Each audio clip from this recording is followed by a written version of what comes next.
Hi hello నమస్తే. నేను మీ కట్టా Karthik. America అధ్యక్షుడిగా రెండోసారి బాధ్యతలు చేపట్టినటువంటి ట్రంప్ చాలా దూకుడుగా వెళ్తా ఉన్నారు. వలసదారులకు షాక్ ఇస్తా ఉన్నారు. అదే క్రమంలో వరుసగా ఎగ్జిక్యూటివ్ ఆర్డర్స్ పాస్ చేస్తా ఉన్నారు. వరుసగా తీసుకుంటున్న నిర్ణయాలు మన భారతీయుల్ని ప్రధానంగా మన స్టూడెంట్స్‌కి చాలా పెద్ద ఎత్తున ఇబ్బంది కలిగించే రకంగా ఉంటా ఉన్నాయి.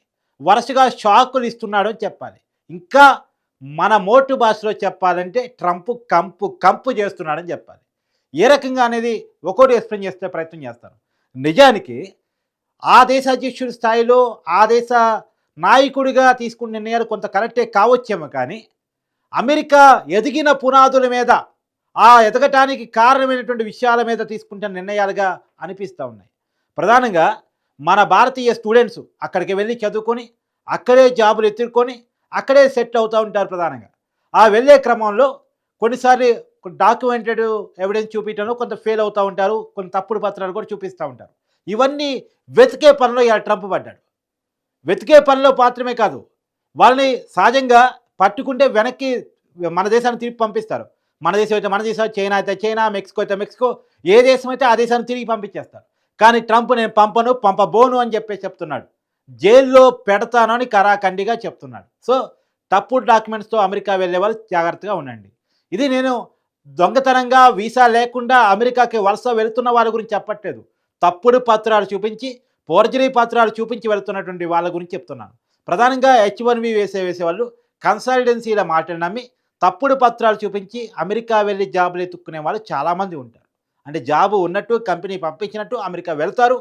వెళ్ళిన తర్వాత అక్కడ జాబ్ ఎతుక్కుంటారు. వాళ్ళకి జాబే ఉండదు. కన్సల్టెన్సీకి తప్పుడు పత్రాలతో వెళ్తూ ఉంటారు. అటువంటి వాళ్ళకి రాబోయే కాలంలో ఇబ్బంది అయ్యే అవకాశం ఉంది. ప్రధానంగా స్టూడెంట్ విషయంలో అక్కడికి వెళ్ళిన తర్వాత ఎలాంటి పార్ట్ టైంలో చేయటానికి వీల్లేదు అనేటువంటి నిర్ణయం వైపు ట్రంప్ అడుగులేస్తూ ఉన్నారు. ఖచ్చితంగా స్టూడెంటు వెళ్ళేటప్పుడే ఏదైతే ఎడ్యుకేషన్ కోసం వెళ్తా ఉన్నాడో ఎప్పటి నుంచి ఎప్పటి వరకు వీసా గడువు ఉంటుందో ఆ వీసా గడువు ముగిసే నాటికి తిరుగు టికెట్ కూడా ముందే బుక్ చేసుకోవాలనే కండిషన్ ట్రంప్ పెడుతున్నాడు.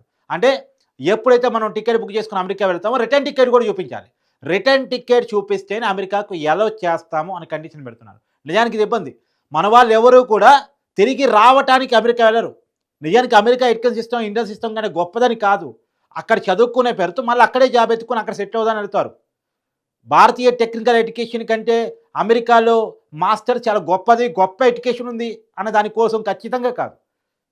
మన కాడ పోలిస్తే అక్కడ ఉద్యోగాలకు ఇచ్చేటువంటి డిమాండ్ ఎక్కువ. అంటే మన రూపాయితో పోలిస్తే డాలర్ విలువ ఎక్కువ కాబట్టి అక్కడ సంపాదించుకొని ఇక్కడికి వచ్చి సెటిల్ కావచ్చు, లేదా అక్కడే సెటిల్ కావచ్చు.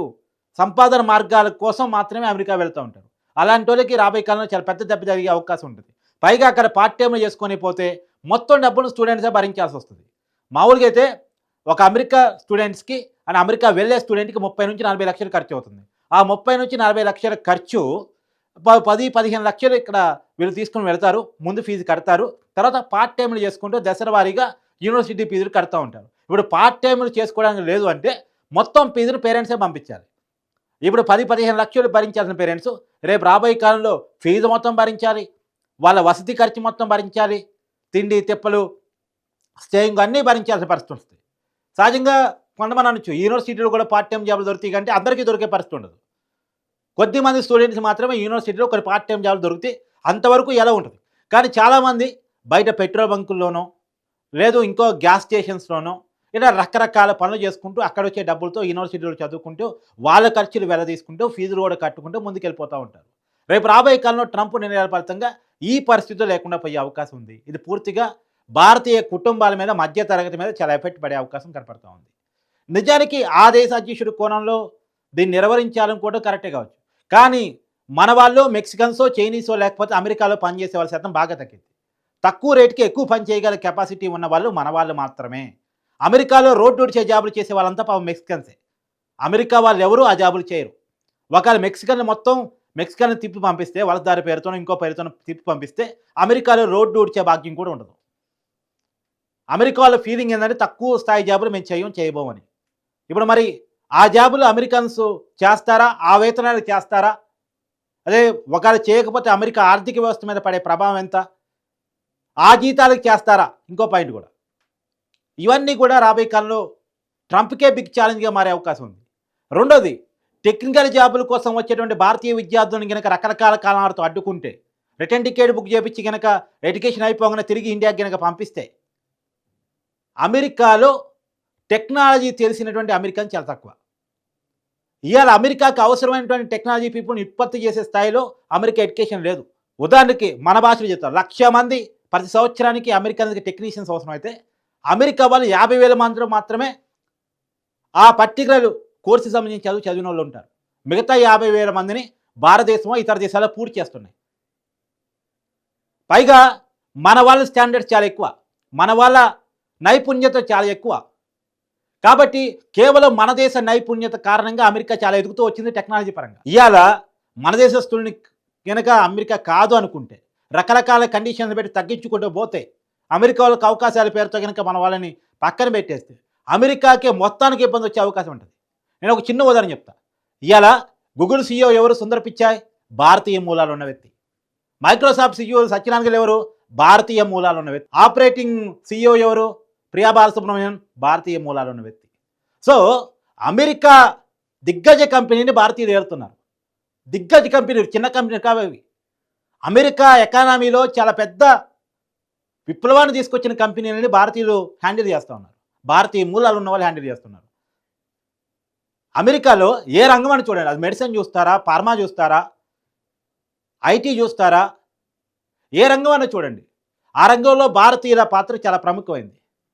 మరి భారతీయుల పాత్ర ప్రముఖమైంది, భారతదేశంలోనే వాళ్ళు వాళ్ళ స్థాయిని పెంచుకోవచ్చు కదా, భారతదేశానికి ఉపయోగపడవచ్చు కదా అంటే, ఆర్థిక అన్వేషణలో భాగంగా మళ్ళీ ఈ పాలసీని తయారు చేసింది కూడా అమెరికానే. LPG, liberalisation, globalisation, privatisation. అవకాశాలు ఎక్కడ ఉంటే అక్కడికి వెళ్ళిపోవాలి. దేశాలు ఏంటి, బౌండరీస్ ఏంటి, సంపాదన మార్గంలో భాగంగా, అవకాశాల్లో భాగంగా ఎక్కడ అవకాశం వస్తే అక్కడికి వెళ్ళిపోవాలని చెప్పేసి అమెరికాని అలవాటు చేసింది. అమెరికాని ఈ మొత్తం వివాదానికి అమెరికా విపత్తుకి కారణం అమెరికానే. అమెరికా తీసుకున్న పాలసీని.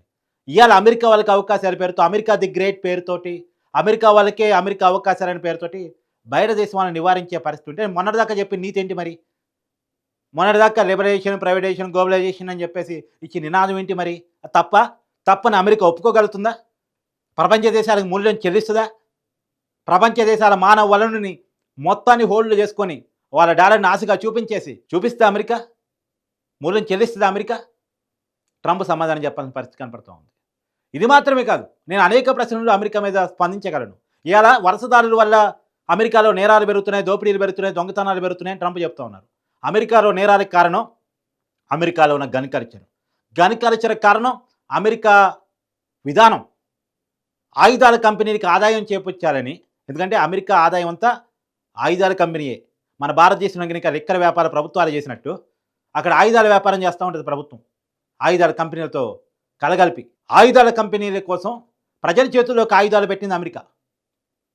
వాడి ఫ్రస్ట్రేషన్ రాని, కోపం రాని, తాపం రాని, దొంగతనం చేయాలని కోరిక రాని, పతోడి చేతుల్లో గన్ను ఉంటుంది. అడ్డొచ్చిన వాళ్ళని కాల్చిపడేస్తుంది. నిజానికి అనేక మంది వలసదారులు అమెరికా గన్ కల్చర్కి దెబ్బపడిన వాళ్ళు చాలామంది ఉన్నారు. మొన్న కూడా హైదరాబాదీ అమ్మాయి ఒక ఉదాహరణ. వారం క్రితం ట్రంప్ అమెరికా అధ్యక్షుడు అయిన తర్వాత కూడా మరి గన్ కల్చర్ పురుస్తా పెడితే నేరాలు చాలా ఆగిపోతాయి. దానికి అమెరికా సమాధానం చెప్పగలదా లేదా అనేటువంటి చూడాలి. ప్రతిదానికి బయట దేశం వాళ్ళే అమెరికా అవకాశాలు దెబ్బకొట్టారు అన్న దానికంటే అమెరికా బయట దేశాల అవకాశాలు చాలా దెబ్బకొట్టింది అనేది కూడా చాలా నిజం. సరే, ఏది ఏమైనా ట్రంప్ నిర్ణయాలు మాత్రం భారతీయుల మీద, భారతీయ పిల్లల మీద, భారతీయ మధ్యతరగతి కుటుంబాల మీద చాలా పెద్ద ఎత్తున ప్రభావం చూపించబోతుంది అనేటువంటిది నిజం. మరి ఇది అమెరికా ఆర్థిక వ్యవస్థ మీద కూడా తెలియని ప్రభావం పడుతుంది అనేటువంటిది రాబోయే కాలంలో అమెరికా చూడబోతున్నటువంటి వాస్తవం. చూద్దాం ఏం జరగబోతుంది ఏంటి అన్నట్టు.